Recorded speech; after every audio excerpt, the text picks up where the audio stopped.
कि बिहार का अगला सीएम कौन है? क्योंकि बिहार में से बहुत तमाम ऐसे जो लीडर हैं, तमाम ऐसे नेता हैं जो बिहार के सीएम बनने लायक हैं। लेकिन सवाल ये है कि वहाँ का सीएम बनेगा कौन? और जो दल का जो बैठक होगा उसमें चुनाव किस आधार पे होगा? किस आधार पे चुनाव होगा? आपको पता होगा कि बिहार में 4 बार के सीएम रह चुके हैं नीतीश कुमार जी। 2 बार 3 बार से तो एनडीए में शामिल हुए। एनडीए के साथ सरकार में थे। पहले आरजेडी में थे, फिर एनडीए के साथ सरकार में थे। 2 बार बीजेपी ने अच्छा सीट लाया, लेकिन नीतीश जी को सपोर्ट किया। नीतीश जी सरकार में थे, सत्ता में थे, 2 पंचवर्षीय पूरा किए। तीसरी पंचवर्षीय भी अच्छी सरकार है उनकी, बहुमत तो नहीं है किसी के पास, लेकिन अच्छी खासी वोटिंग थी दोनों के पास। इनके पास 17 से 90 सीट, इनके भी 90 सीट दोनों के पास। तीनों जो 3 पार्टी थी बिहार में, आरजेडी, जेडीयू और बीजेपी, तीनों की सीट अच्छे-खासे थे, लेकिन बहुमत किसी के पास नहीं था। तो बीजेपी और जेडीयू जो होती, ये दोनों मिलके सरकार बना लेते हैं। नीतीश कुमार वहाँ के मुख्यमंत्री बनते हैं और जो उप मुख्यमंत्री हो तो बीजेपी के नेता जो है सम्राट चौधरी जी हैं, वो बनते हैं, वहाँ के उप मुख्यमंत्री बनते हैं। अब कुछ दिन तो सब कुछ सही चलता रहता है। कुछ दिन बाद अभी क्या हुआ अचानक, अब नीतीश जी के दिमाग में क्या चल रहा है कि नीतीश जी दिल्ली आने को सोचित रहे हैं। नीतीश जी दिल्ली में बैठना चाहते हैं। अब वो दिल्ली बैठने के लिए, राज्यसभा जाने के लिए उनको इस्तीफा देना पड़ा, क्योंकि एक ही पद संभाल सकते थे, तो वो मुख्यमंत्री पद से इस्तीफा दे दिए। अब इस्तीफा देने के बाद और राज्यसभा जाने के लिए बात कर रहे हैं। शिवराज सिंह चौहान जो एमपी के मुख्यमंत्री रह चुके हैं, अच्छे खासे चुनाव जीतते, अच्छे खासे पकड़ है एमपी में, वो जाते हैं वहाँ सबके साथ बैठक करते हैं।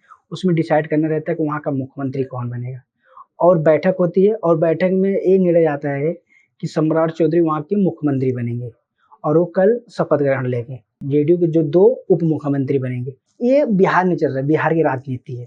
अब सवाल ये खड़े होते हैं, साला नीतीश जी छोड़े क्यों? जब उनको दिल्ली ही जाना था, तो स्टार्टिंग में 1 महीने, 2 महीने, 3 महीने के लिए मुख्यमंत्री क्यों बने? उनको दिल्ली आ जाना चाहिए था, किसी और को दे देना, नए बंदे को दे देना चाहिए था। जो वहाँ के जो मुख्यमंत्री हैं नीतीश जी, उनके जो बेटे हैं उनको मुख्यमंत्री बनाया जाएगा। लेकिन अब ये साफ हो गया, पूरा साफ हो गया कि वो जहाँ थे वहीं पे हैं, बाकी उनकी पार्टी से कुछ लेना-देना नहीं। अब पार्टी का अध्यक्ष कौन है? जेडीयू का जो अध्यक्ष है वो कौन है? अभी वो पता नहीं, वो आपको आगे पता चल जाएगा। बिहार का अगला सीएम तो सम्राट चौधरी है। सम्राट चौधरी के पास 4 साढ़े 4 साल टाइम है। अब साढ़े 4 साल बिहार को कैसे चलाते हैं, ये डिसाइड करेगा कि अगला पंचवर्षीय वहाँ किसकी सरकार बनेगी। अगर 4 साल में अगर सम्राट चौधरी अच्छे से सरकार चलाते हैं, अच्छा सुविधा देते हैं, कानून व्यवस्था एकदम प्रॉपर करते हैं, सब कुछ अच्छा करते हैं, अगर अच्छा काम करेंगे तो बिहार में अगले पंचवर्षीय बीजेपी के साथ पूर्ण बहुमत के साथ है। अच्छा नहीं करेंगे तो ये गायब ही हो जाएँगे, क्योंकि जेडीयू तो गायब हो गई। क्योंकि अभी बिहार में यही होने वाला है।